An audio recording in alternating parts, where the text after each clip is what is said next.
The flashing blue and red lights bounced off Mark Thompson's bewildered face as he stood in his backyard, garden hose still in hand. Two police officers approached cautiously, hands hovering near their holsters as if they were responding to an armed robbery rather than a neighborly dispute about a swimming pool. Behind them, Diane Newsom, known throughout Meadowbrook Estates as Homeowners Association Karen, stood with her arms crossed, a victorious smirk playing at the corners of her thin lips. "Sir, we received a complaint about illegal construction activity," the taller officer said, his voice betraying the absurdity he clearly felt about being called to this scene.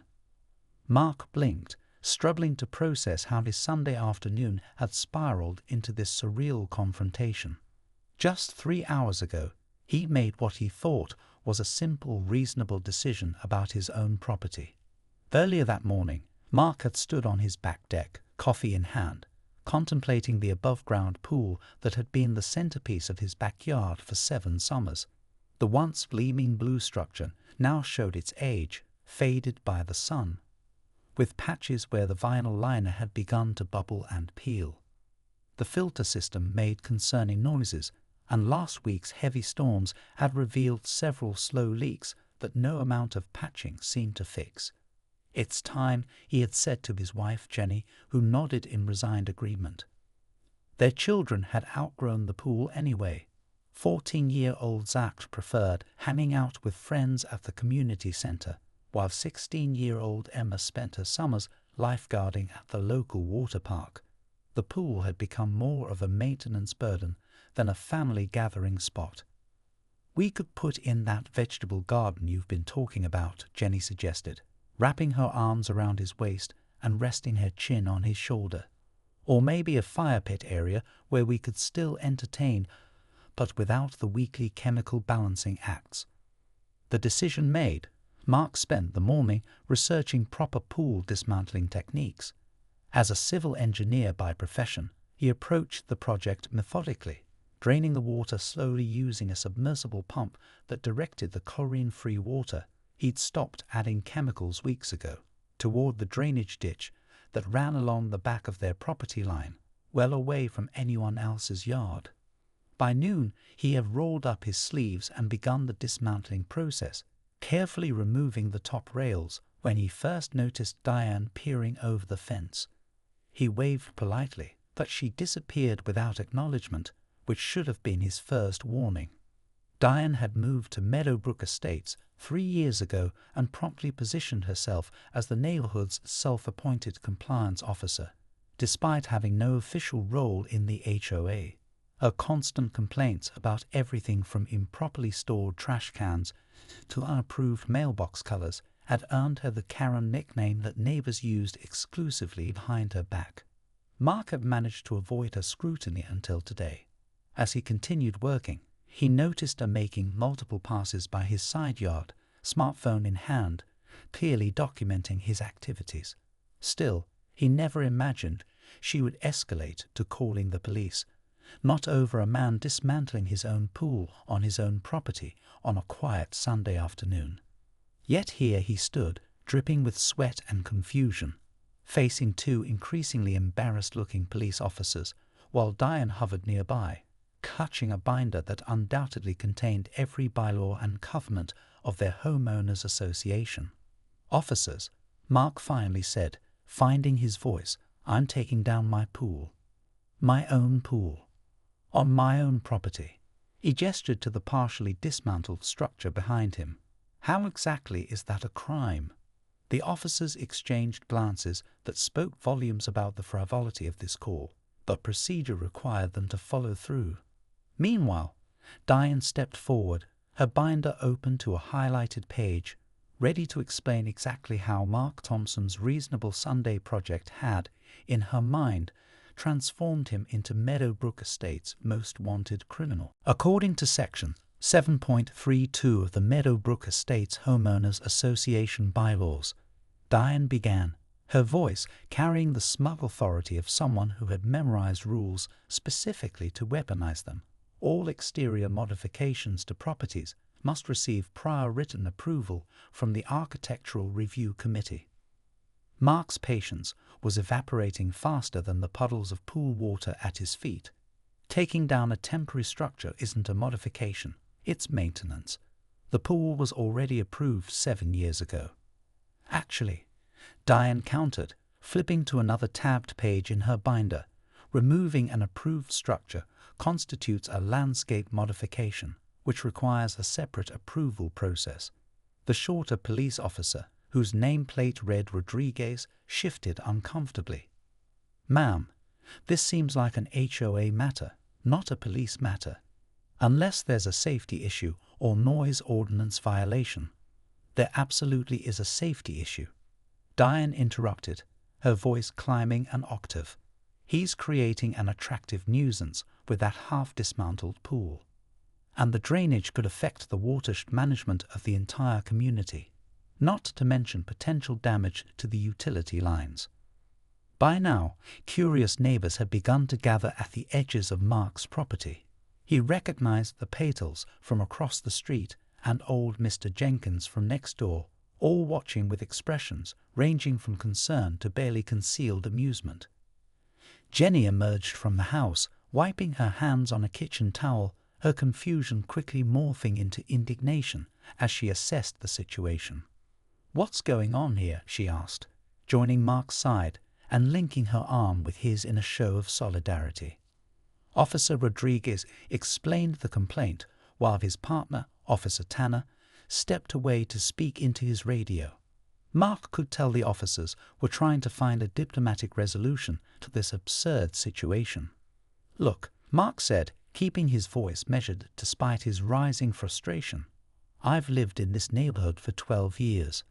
I've served on the HOA board. I know the rules, and there's nothing that says I need permission to remove my own property from my own backyard." Diane's nostrils flared. "You were on the board 4 years ago, Mark. The bylaws were amended in 2023. Perhaps if you attended the quarterly meetings instead of assuming you know everything." "I work night shifts at the hospital," Jenny interjected, her usually gentle demeanor hardening. "Mark coaches youth soccer on meeting nights.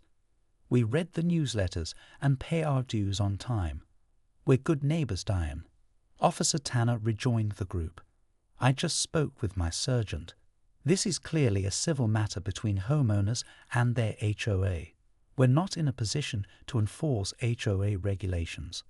Mark felt a brief surge of victory until Tanner continued. "However, there is a city ordinance regarding proper disposal of pool chemicals and drainage. Sir, can you confirm you followed proper environmental protocols?" "Absolutely," Mark replied, professional pride kicking in. "I'm a civil engineer. The pool hasn't been chemically treated in weeks. The water I'm draining is being directed to the proper stormwater channel, and I've already arranged for proper disposal of the vinyl liner." Diane looked disappointed that her attempt to involve law enforcement was failing, but she wasn't finished. She pulled out her phone and began scrolling through photos. "What about these?" she demanded, showing the screen to the officers. "I took these an hour ago. Clearly shows him damaging the common area behind his fence." The photos showed Mark's drainage hose extending just beyond his property line into the narrow strip of land that separated the backyards from the community nature trail.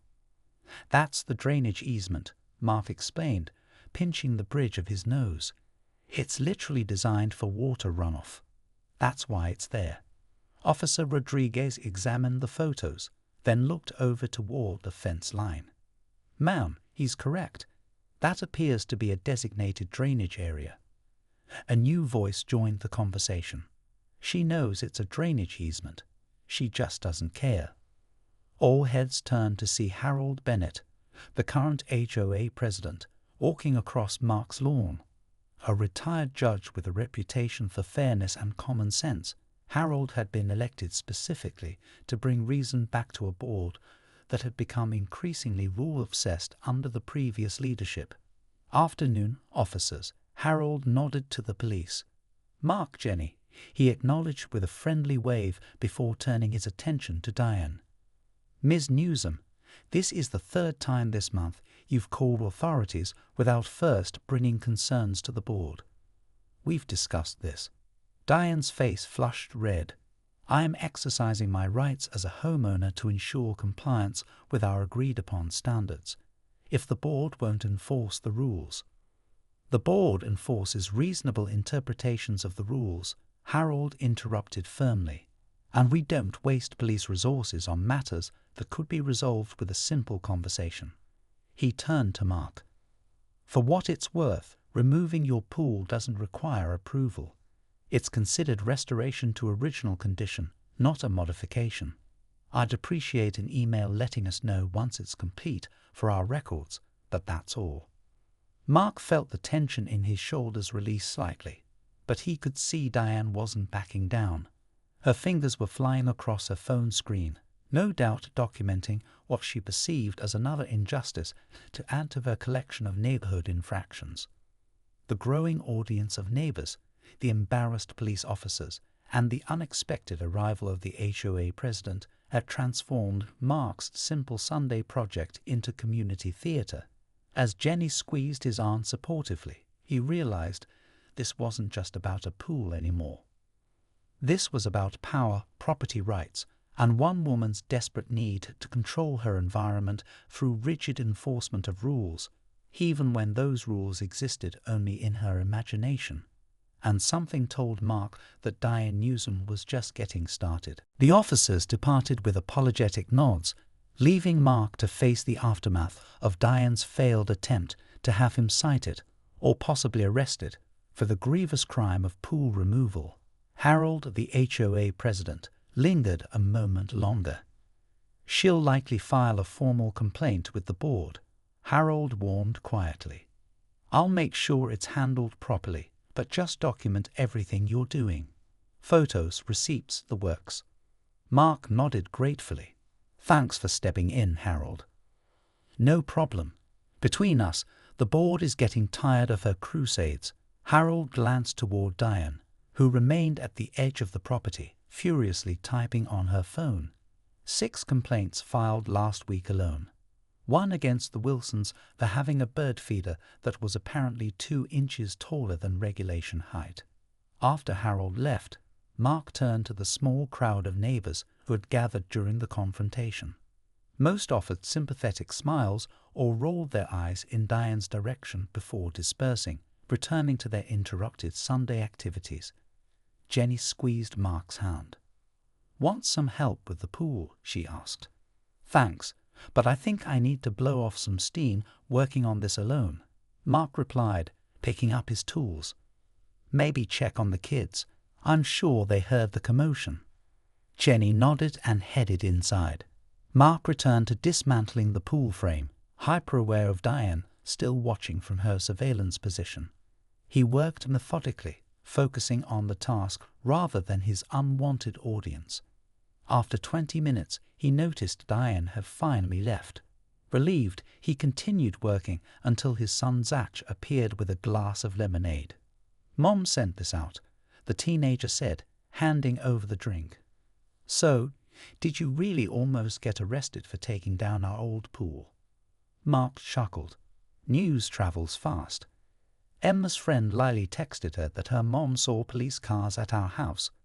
Then Mrs. Peterson, from across the street, texted Mom asking if everything was okay." Zach shrugged. "Neighborhood watch in action, I guess." "More like neighborhood gossip network," Mark replied, wiping sweat from his forehead. "It was just Mrs. Newsom being, well, herself. Dad, everyone at school calls her Complaint Karen. She tried to get my friend Tyler's dad fined for parking his work truck in his own driveway overnight." Mark took a long drink of lemonade, considering how to respond appropriately. People like Mrs. Newsom think rules are more important than people. It's best to. His diplomatic parenting moment was interrupted by the mechanical whir of a drone hovering approximately 30 feet above his backyard. "No way," Zach breathed, pointing upward. "Is that?" Mark shaded his eyes against the sun to get a better look at the small aircraft, clearly documenting his pool removal project. The drone was white with distinctive purple stripes, the exact colors of Diane's front door and shutters, a prideful, unique color scheme that had somehow passed the very architectural review committee she now weaponized against others. "You've got to be kidding me," Mark muttered. The drone hovered lower, its camera clearly directed at the pool area. Jenny emerged from the house, cell phone in hand. "Mark, you need to see this." She handed him the phone, open to the neighborhood's private Facebook group. There, prominently displayed at the top of the feed, was a live video titled "Environmental Hazard and COD Violations in Purojiwarrius 347 Maypil Lane."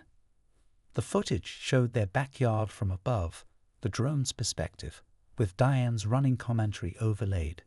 As you can see, the Thompson family is removing their pool without permits, proper drainage protocols, or HOA approval. "I've already reported this to authorities, but everyone should be aware of the potential water damage and property value impacts." Comments were pouring in beneath the video. "Is this really necessary, Diane? Leave the Thompsons alone. Pretty sure drone surveillance is illegal without permission." But mixed among the supportive comments were a few that concerned Mark. "Could this affect our water table? My kids swim in the community pond. Will pool chemicals drain there? Shouldn't there be some kind of professional oversight for this?" Mark felt his temper rising. The drone dipped lower, now hovering just above the fence line, close enough that he could clearly hear its motors. "That's private property surveillance," Jenny said, her lawyer instincts kicking in. "And broadcasting it without consent. Definitely crossing legal lines." Zach, who had been watching the scene unfold with teenage fascination, suddenly brightened. "Dad, I know exactly what to do." He disappeared into the garage before returning with the family's garden hose equipped with a high-pressure nozzle, the one Mark used to clean second-story windows. "Zach, no," Mark started to say, but his son was already adjusting the nozzle settings. "I'm not going to hit it," Zach assured him.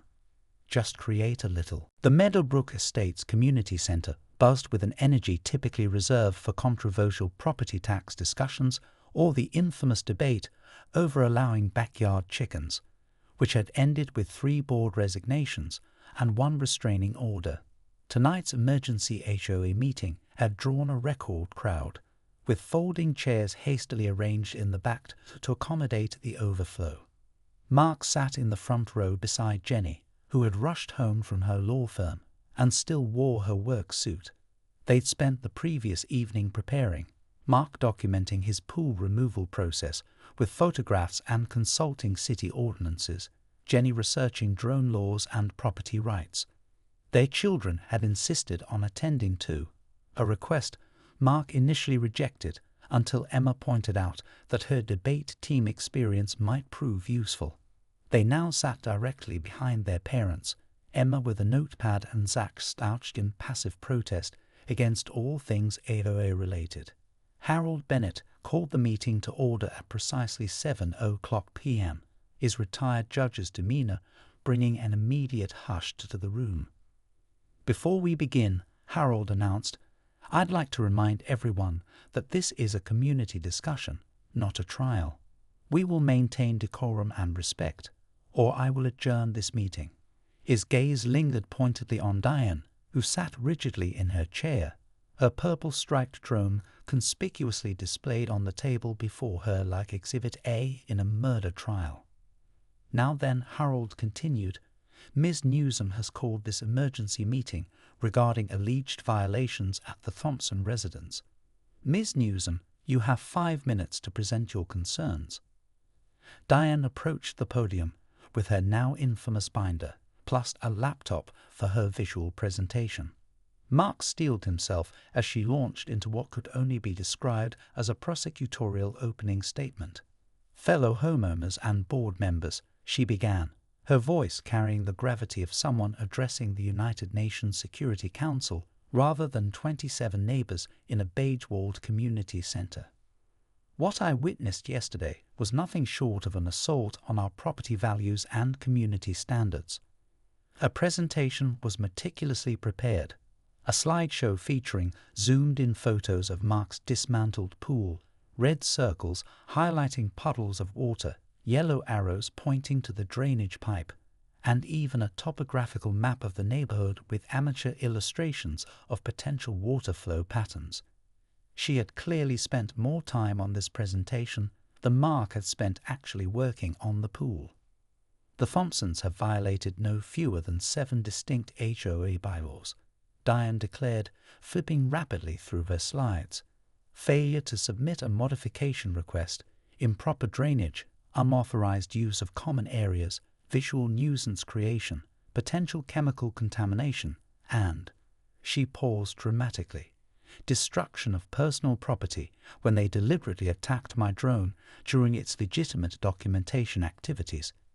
Jenny squeezed Mark's hand as his blood pressure visibly rose. The drone footage played next, showing Zach's water mist strategy, which from Diane's selective camera angle did indeed look more aggressive than it had been in reality. I request immediate cessation of all pool removal activities, Diane concluded, financial penalties for violations already committed, and formal censure for the property damage attempt. She returned to her seat with the satisfaction of someone who had just delivered a closing argument worthy of the Supreme Court. Harold nodded. "Thank you, Miss Newsom. Mr. Thompson, your response."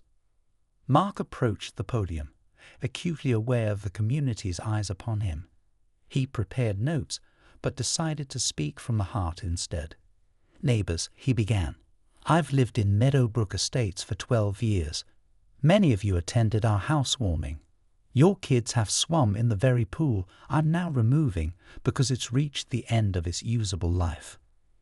He took a breath, scanning the room. Encouraging nods from familiar faces gave him confidence to continue. "I'm a civil engineer. I understand drainage issues and environmental concerns. The water being drained is chlorine-free and directed to appropriate channels. The dismantling follows manufacturer guidelines. Every component is being properly disposed of or recycled." Mark pointed to the drone on Diane's table. "What concerns me more than bylaws is the invasion of privacy my family experienced yesterday. That drone hovered over my property without permission, recording my minor children and broadcasting the footage publicly." A murmur ran through the crowd. Jenny raised her hand, and Harold nodded permission for her to speak from her seat. "For those unaware," Jenny added, her lawyer voice in full effect, "Virginia law prohibits drone surveillance of private property without consent. It's not just an HOA issue. It's a legal one." Diane stood abruptly. "Point of order. This meeting is about the Thompsons' violations, not my documentation methods." "Your documentation methods are relevant if they themselves violated laws or community standards," Harold replied calmly. "Please continue, Mark." Mark nodded gratefully. "I understand rules exist for a reason, but this situation has spiraled into something utterly ridiculous. Police were called to my home for removing my own property. My family was surveilled without consent. And now we're all spending our Monday evening in an emergency meeting over a pool that was falling apart and becoming a safety hazard." He gestured to the community around him. "Is this really how we want to live? Policing each other's yards and calling authorities over home maintenance projects? I'd rather live in a neighborhood where we bring each other casseroles during tough times than one where we bring each other before the HOA board." Unexpected applause broke out from the back of the room. Mark spotted Mrs. Abernathy, the 80-year-old community gardener, giving him an enthusiastic thumbs up. Harold allowed the applause to continue briefly before restoring order. "Thank you, Mr. Thompson. Before we open to general discussion, does anyone else wish to speak directly to this matter?" To everyone's surprise, 16-year-old Emma Thompson stood up, her debate posture impeccable. "I'd like to address the board, if I may."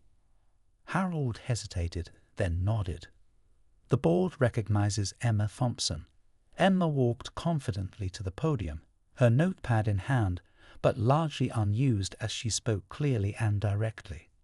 "I've lived in this community my entire life," she began. "My earliest memories include playing in the sprinkler in our backyard, then graduating to the pool that's now being removed. I learned to swim in that pool. I had birthday parties in that pool. And yes, I outgrew that pool, which is why my parents are removing it." She looked directly at Diane. "Yesterday, while studying for my AP Environmental Science exam, I watched from my bedroom window as a drone recorded my brother in our backyard. Later, I found footage of my family's private property on social media, with comments suggesting my parents were committing environmental crimes." Emma's voice remained steady. "Our AP Environmental Science class recently completed a unit on water conservation and responsible water management. For my final project, I created a checklist for homeowners removing pools. My father followed every item on that checklist, which my teacher, who serves on the county water board, approved with an A." She produced a laminated checklist with official school letterhead. "I've brought copies for anyone interested in the proper procedures for pool removal. They align perfectly with what my father was doing when the police were called." The room fell silent. Even Diane seemed momentarily at a loss for words. Emma returned to her seat, exchanging a subtle high-five with her brother. Harold cleared his throat. "Well, I think we've heard some important perspectives. I'll now open the floor for discussion from other community members before the board deliberates." What followed was 45 minutes of community catharsis that extended far beyond Mark's pool. Neighbor after neighbor approached the microphone with stories of their own encounters with overzealous enforcement. Mr. Petal's citations for rose bushes 2 inches taller than regulation, the Johnsons' warning for having a birthday balloon tied to their mailbox, Mrs. Wilson's run-in over her bird feeder height. As the meeting approached its second hour, Harold finally called for order. "I believe the board has heard sufficient testimony to make a determination. Unless there are objections, we'll deliberate briefly and render a decision." The 5 board members huddled at their table, occasionally glancing toward Mark, then Diane, then back to their bylaws binder. Mark felt Jenny's hand tighten around his as they waited. Even Zach sat up straighter, sensing the gravity of the moment. Finally, Harold returned to the podium, bringing the crowd to a hush with a simple raised hand. "The board has reached a unanimous decision," he announced, adjusting his glasses, "regarding the complaint against the Thompson family for improper pool removal.